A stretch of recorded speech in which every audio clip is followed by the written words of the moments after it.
काय सर्जेराव, काय चाललंय? काय नाही, काम चाललंय बघा. आत्ताच कांद्याला पाणी देऊन झालं. यंदाच्या जेडपीच्या इलेक्शनला कोणाला मत देणार? औंदा कांदा चांगला आला नाही का आपल्याकडं? हा, पण मध्येच विषय चेंज. आता आपला कांदा चांगला झालाय तरी पण आपण नाशिकचा कांदा मागूच. अरे येडा झालं का?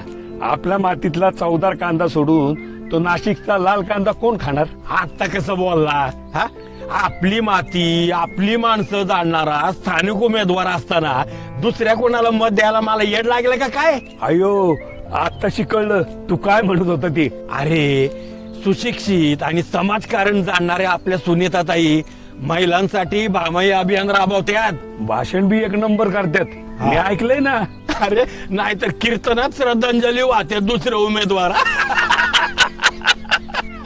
अरे, जेडपी मध्ये क्लास 1 अधिकाऱ्यांच्या समोर काम करायचं म्हणजे शिक्षण आणि अनुभव नको वय. हा, हे बाकी खरंय.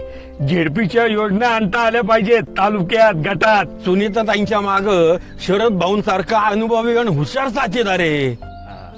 अरे, आपले शरद भाऊ अख्ख्या भारतातले जेडपी सदस्यांना शिकवतात, मग का म्हणून दुसऱ्याला मत द्यायचं आपण? खरंय. शिवाय जेडपीत अजितदादांची शीट लागणार आहेत जास्त.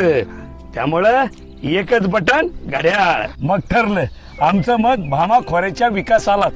आमचं मत सुनीताताई शरद बुट्टे यांनाच. वाईट आंबेठाण जिल्हा परिषद गटाच्या राष्ट्रवादी काँग्रेस पक्षाच्या अधिकृत उमेदवार सुनीताताई शरद बुट्टे पाटील यांना अनुक्रमांक 3 घड्याळ चिन्हासमोरील बटन दाबून प्रचंड बहुमताने विजयी करा. धन्यवाद.